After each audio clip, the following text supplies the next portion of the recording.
Hi friends, இன்றைக்கி வந்து நம்ம மாங்காயும் மீனும் போட்டு குழம்பு வைக்க போகிறோம். வாங்க அது எப்படி செய்யலான்னு வீடியோவில் போய் பார்க்கலாம். அதுக்கு முன்னாடி நம்ம சேனலை சப்ஸ்கிரைப் பண்ணாதவங்க சப்ஸ்கிரைப் பண்ணிடுங்க. இப்போது மீன் குழம்பு வைக்கிறதுக்காக நல்லெண்ணெய் சேர்த்துக்கிறேன். இப்போது வெந்தயம் சேர்த்துக்கிறேன். சின்ன வெங்காயம் சேர்த்துக்கிறேன்.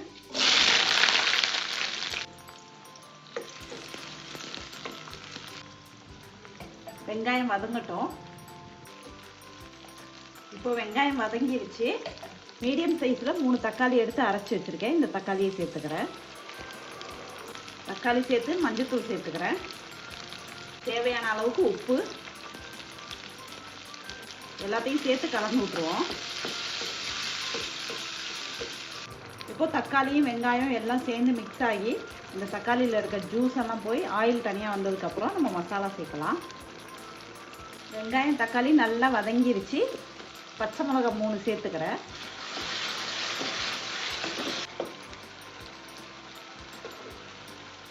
பச்சை மிளகாய் சேர்த்த உடனே மசாலா பொடி சேர்த்துக்கிறேன்.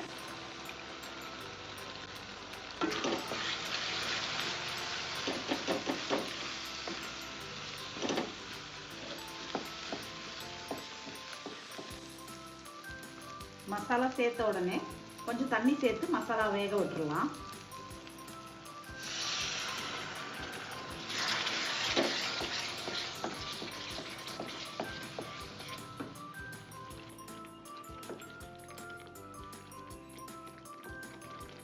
இந்த மசாலா வந்து பச்சை வாசனை போகட்டும். இப்போ மசாலாவோட பச்சை வாசனை எல்லாம் போயிடுச்சு.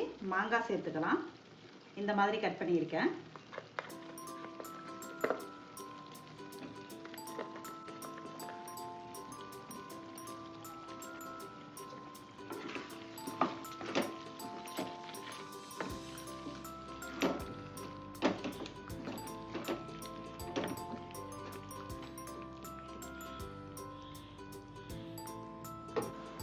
ஓகே, இந்த மாங்காய் சேர்த்ததுக்கப்புறம் நம்ம தண்ணி கொஞ்சம் சேர்த்துக்கலாம்.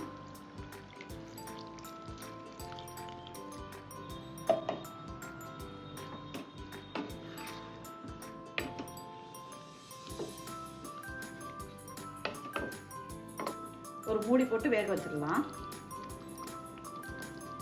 மாங்காய்லாம் நல்லா வெந்துருச்சு. ஒரு எலுமிச்சைப்பழம் சைஸில் புளி எடுத்து கரைச்சி சேர்த்துக்கிறேன்.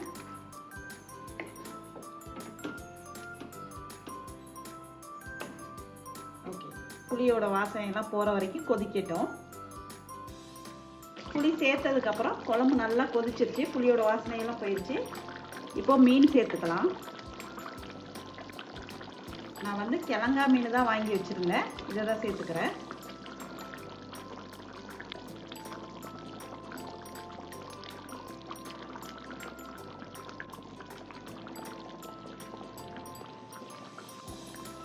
இப்படி 1 by 1 சேர்த்து ஒரே ஒரு கொதி வந்தோடனே நம்ம ஸ்டவ் ஆஃப் பண்ணிடலாம்.